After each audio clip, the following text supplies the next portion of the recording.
There's something about forests, something ancient, quiet. But if you've ever been alone deep in the woods, really alone, you know that silence can twist, turn on you, make you feel watched. And in the summer of 2013, Katie found that out the hard way.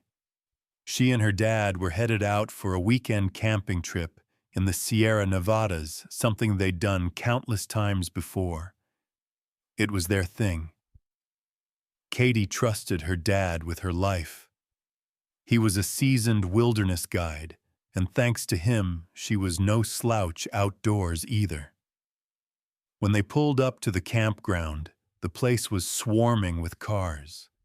No reservation. Bad sign. They were just about to turn around when the front desk clerk said, "You're in luck. One spot left." Relief until they heard where it was. It was that campsite. The one way out in the middle of nowhere. No bathhouse. No swimming hole. Not even close to the parking lot. Just a crooked trail that led into thick forest where one isolated clearing waited. But hey, beggars can't be choosers. They took it. After driving down a narrow path and reaching the secluded site, they got to work setting up camp. They pitched their tents, 2 solo backpacking tents, each barely big enough to curl up inside. And that's not an exaggeration. You either zipped it up and curled into a ball, or you slept with the flap open and your legs sticking out into the wild. That night was uneventful. They hiked all day, came back, crashed hard. No issues. Day 2, same thing. Long hike, exhausted, tense, sleep. But around 3 a.m., Katie's eyes snapped open. She heard footsteps, crunching through leaves, slow, steady, getting closer. Her first thought, "It's just Dad. He's diabetic and often makes multiple trips to the bathhouse during the night." Except the bathhouse wasn't in that direction. These steps were coming from the other side, the side with nothing but trees. Now she was listening more intently. The footsteps moved into the clearing. Stopped. 2, maybe 3 meters from her tent. Katie's tent didn't have windows. Just small vent flaps pointed downward. It was pitch black, no moonlight, no flashlight. She couldn't see a thing, but she could hear. Maybe he got lost on his way back. Or maybe, though very unlike him, he decided to pee in the woods. But then the person outside took a step, a fast one, right up to the side of her tent. And then they leaned over it. She could hear them breathing. Not Dad. Something about that breath, slow, deliberate close, filled her with cold dread. And then she remembered. Her legs, sticking out of the tent. She tried to inch them back inside, gently, silently. But the figure outside moved again toward the base of the tent, toward her feet. She froze. The steps stopped. And then, a pinch. On her foot. Not a bug. Not a twig. A hand. She stifled a scream, clutched her mouth, shaking. She told herself, "Don't let them know you're awake." The figure stood up, walked around her tent. Now it was circling. But this uninvited visitor was noisy. That gave Katie just enough time to pull her legs fully inside the tent. But the flap was still open. She waited, holding her breath. The steps came back, stopped right at the tent opening. She whispered silently to herself, "Please don't come in. Please don't come in." And then, nothing, until again the breathing, directly above her. The person had crouched over her tent again. Minutes passed like hours. Then they moved, over to the picnic table, rummaging, shifting things around. And then, silence. Did they leave? Are they watching from the tree line? She didn't sleep. Not really. Maybe she passed out from fear at some point, because the next thing she remembered was hearing her dad unzip his tent. She bolted out to him. He looked shaken. Before she could speak, he asked, "Did you go to the cooler last night around 2 or 3 a.m.? I heard noise. Thought maybe it was you, or an animal." "No," she said. "There was someone here." She told him everything, the footsteps, the breathing, the hand. As she spoke, he looked over her shoulder and froze. She turned. At the picnic table, every single item, food, backpacks, gear, had been stacked into a precise pyramid, like a ritual or a warning. They approached it slowly. Nothing stolen, just rearranged. Then they noticed the footprints, deep ones, circling her tent again and again. Katie hadn't imagined it. Within minutes, they had packed the entire site and were speeding away down the forest road. To this day, they don't talk about it. They can't. Her dad carries guilt. He heard something, and he didn't act.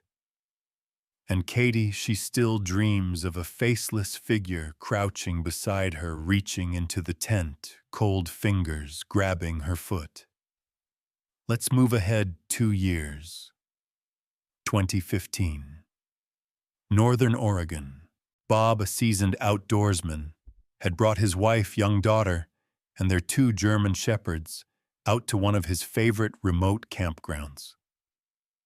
No neighbors, no lights, just wilderness. They set up camp, and as always, they brought a backup 2-person tent. This time, Bob's daughter asked if she could sleep in it alone. Bob hesitated, but finally said yes. With one condition, she had to take Guts with her, one of the German shepherds. Big, loyal, and intimidating. The perfect guard dog. That night, after a fire, some s'mores, and quiet conversation, Bob's daughter zipped up her tent with Guts inside, while Bob, his wife, and their other dog, Leah, turned in together in the larger family tent. Sometime in the middle of the night, Bob woke up. There were heavy footsteps outside. Slow, deliberate. Not a raccoon, not a fox. This was something large. He looked beside him. Wife there. Leah there. Then he listened closer. Guts was breathing in the other tent. His daughter was snoring softly. Everyone accounted for. And yet something big was out there. But neither of the dogs were barking. That was odd. These dogs didn't let anything near the family. But they were calm. So Bob, trusting the instincts of his 4-legged companions, let it go.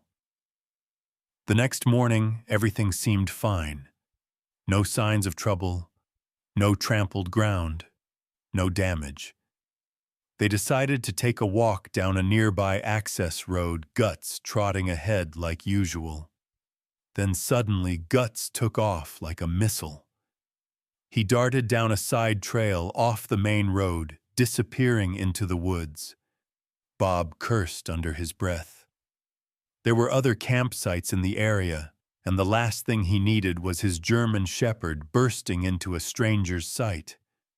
He sprinted after the dog.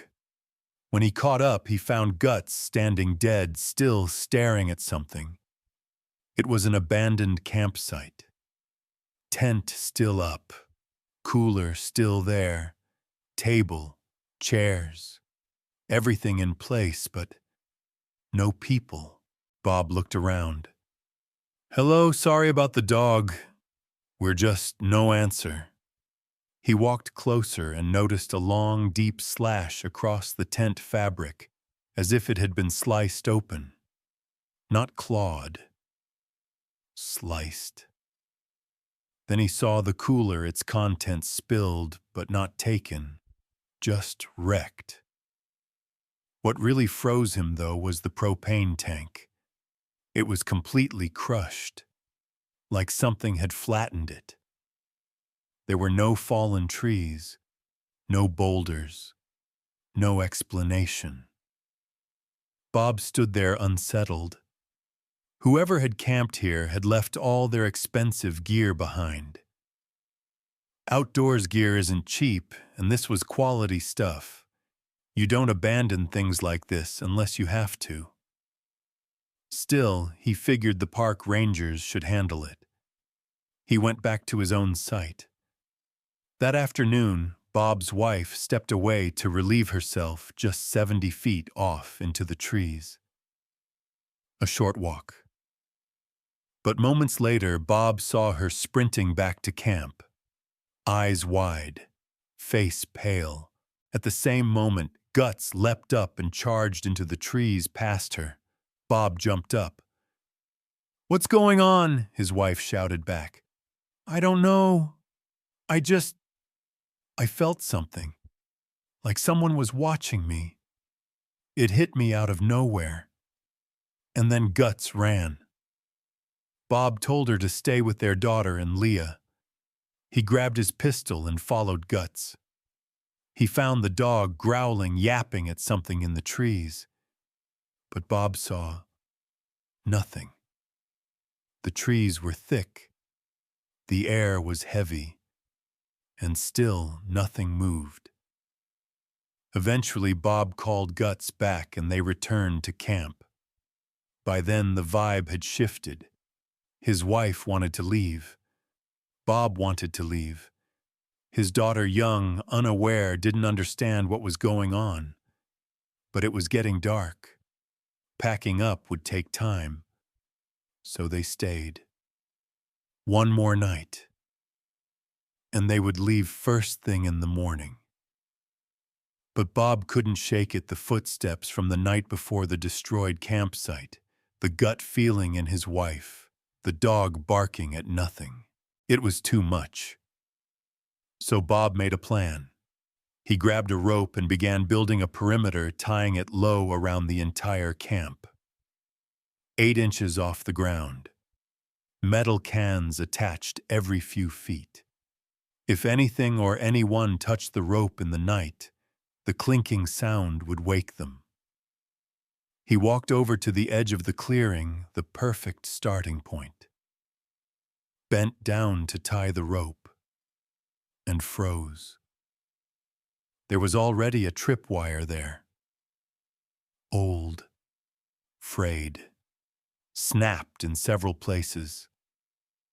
Someone had done this exact thing before. Some previous camper, possibly the ones who'd left their gear behind, had built a perimeter too, and something had broken it. That was all Bob needed. He didn't tie another rope. He holstered his pistol, gathered his family, and told them to get in the truck. He stayed awake the entire night, engine idling, eyes scanning the tree line, gun in hand. When the sun came up, they packed in record time and drove off. And Bob, he's convinced there's something in those woods. Something big. Something that stalks. Something that watches. And maybe, just maybe, something that made others before him abandon everything just to get away. Story 3 takes us to Pennsylvania, August of 2007. Chris was a park ranger and a veteran one at that. Most of the time he loved his job. Fresh air, long hikes, peace and quiet. But some nights were paperwork. That evening, Chris was stuck in the ranger office, tapping away at reports under fluorescent lights. It was late. He and his boss, Mike, were the only ones there. At one point, Mike said he needed to run down the access road to grab some gear from the tool shed. He'd be back in 15 minutes. So Chris stayed behind alone. After a few minutes of staring at the screen, Chris decided to step outside for some air. Out front of the office was a tiny parking lot, and beyond that dense forest. The access road sliced right through the middle, vanishing into darkness. Chris sat on the front steps, letting the night air wash over him. That's when the feeling crept in. That instinct. That bone-deep primal sense that someone is watching you. He turned around, nobody behind him. Looked out at the parking lot, nothing there. Glanced at the edge of the forest. Stillness. No wind. No animals. No movement. But the feeling didn't leave. It pressed in. Chris wasn't a rookie. He'd worked this area for years, spent plenty of nights alone. But something about this night felt off. So he walked out into the lot, checking behind the few parked cars. Nothing. He got within 30 feet of the tree line, peered into the woods. Too dark. He told himself, it's in your head. He turned to head back. Whiz! Thunk! A sound sliced past his ear. He dropped to the ground, instinctively shielding himself. It sounded like someone had chucked a stick hard, spinning like a tomahawk. He scrambled up, looked around. Nothing moved. Panic was kicking in now. Adrenaline. He scanned the lot. No stick. No rock. No sign of anything being thrown. He backed away, staring at the woods the whole time. Then he bolted inside. Locked every door. 20 minutes later, Mike came flying back up the road, slammed on the brakes, and ran inside the office. He looked rattled, sweating, eyes darting. Chris started to tell him what happened, but Mike cut him off. Something was really wrong. It took a minute for Mike to calm down enough to speak. He said when he'd gotten to the shed, which sat a half-mile into the woods, he started pulling out tools. Normal night. Then he got that same feeling. Hair standing on end. Goosebumps. Like someone was there.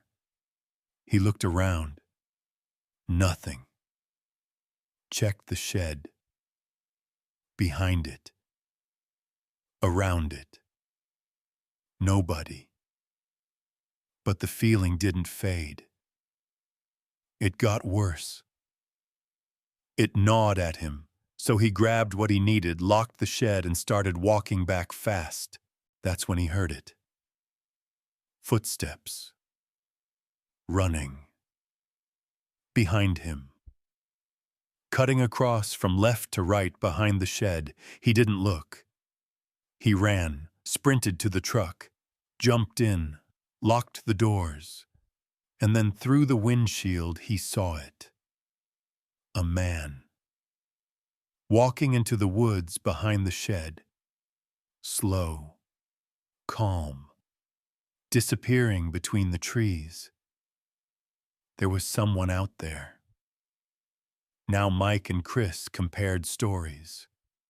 The figure. The footsteps. The flying object. It all lined up. They stayed locked in the office the rest of the night.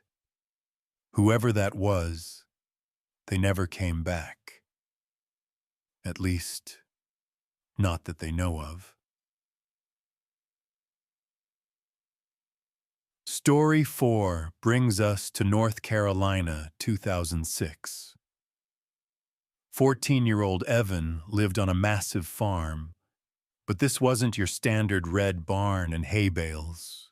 His family harvested pine straw rows and rows of pine trees, 550 acres in total.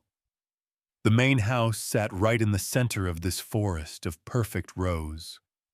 Only one road led in. No neighbors for miles. From the living room, you could see straight down the rows all the way to the road's beginning. And that living room, it had a window. Not just any window, a massive 50-foot-long glass wall. It looked out across the property. Great during the day. At night, it made you feel exposed, especially since the house sat on a slope.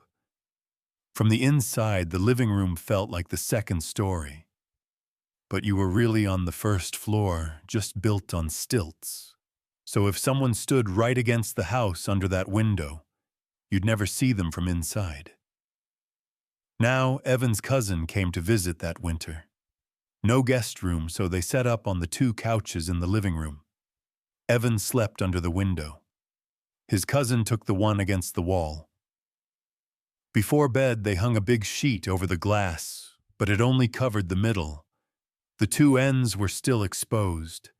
They stayed up late, joking, watching TV. Eventually, they crashed. Then barking. Evan's dogs way out in the woods going nuts. That wasn't unusual. They barked at foxes, possums. But this time, it kept going. His cousin got up and walked to the edge of the window, looking out where one side wasn't covered. Evan stayed put, staring up at him. His cousin squinted, frowned. What Evan whispered. "What do you see, I think?" His cousin said, "I think someone's out there." Evan jumped up, joined him, stared into the rows. At first nothing, then movement. A leg, stepping out from behind a tree. Then a full figure, tall, dark, walking across the row like it was a normal day. "Did you see that?" Evan gasped. "Yeah," his cousin whispered. "I did." They watched. And a minute later, another figure. This one stepped between the rows but slightly angled toward the house, and now they were moving closer. Suddenly, a third figure emerged. Closer now, maybe 60 feet away. Then it stopped in the middle of a row, turned and looked straight at them, and it ran. Full sprint, straight for the window. The boys fell backward, scrambling, yelling for Evan's dad. They locked doors, shut windows, ran room to room in a panic. Evan's dad came charging down the stairs, gun in hand. "What's going on? There's someone out there!" He stormed outside onto the porch, yelling into the dark.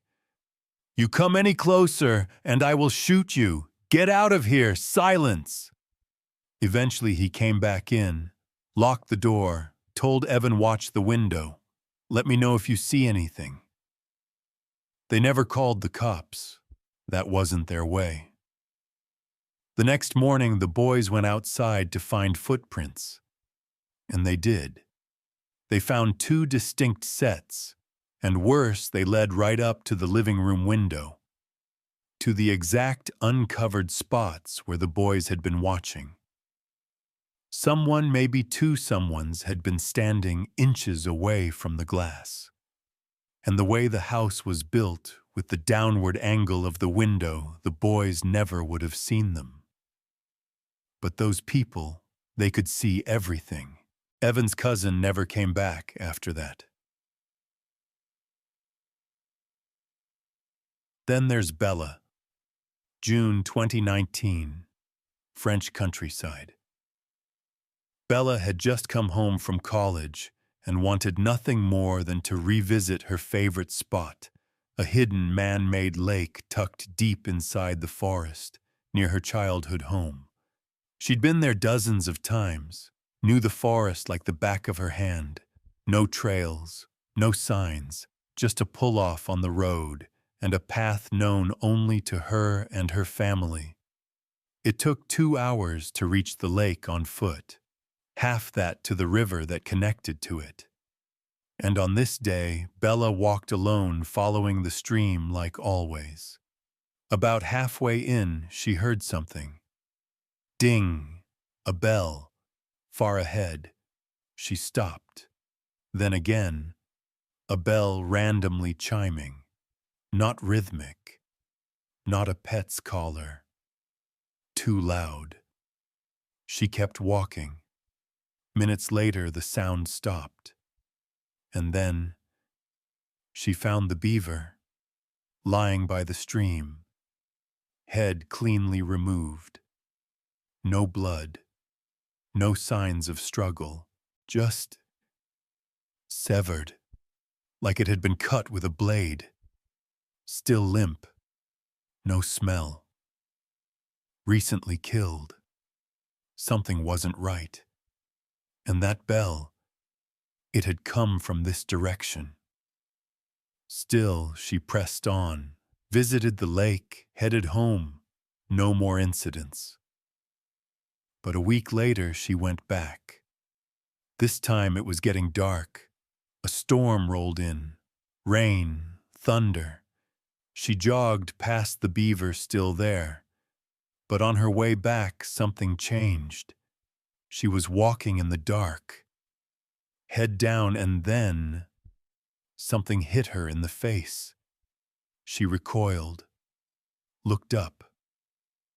The beaver was hanging from a tree, strung by its back legs.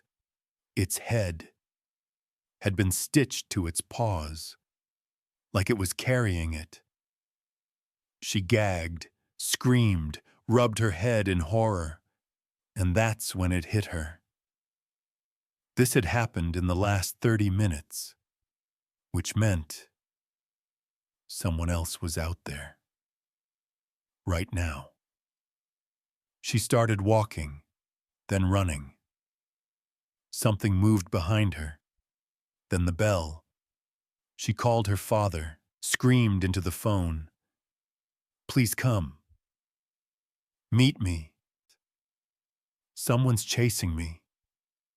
Her parents ran out the door into their car, sped to the woods. They could hear her screams over the phone.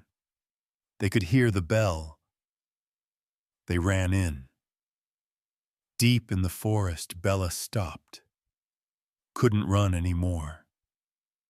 She turned, and in the moonlight, it stepped into the clearing. Tall, hooded, bell tied to its waist. Each step clang. It walked toward her. She turned, ran, screamed she was on the phone with the police. It didn't matter. The bell got louder, closer, until her father, running through the trees, he grabbed her, carried her. They ran. The family got back to their car and sped to the police. They searched the woods the next day. No beaver, no bag Bella dropped. But they did find one thing. A shirt, folded, placed under a rock. No explanation. Bella still believes that if her dad hadn't found her, she wouldn't be here. And whatever that thing was, man, animal, or worse, it's still out there, waiting in the woods.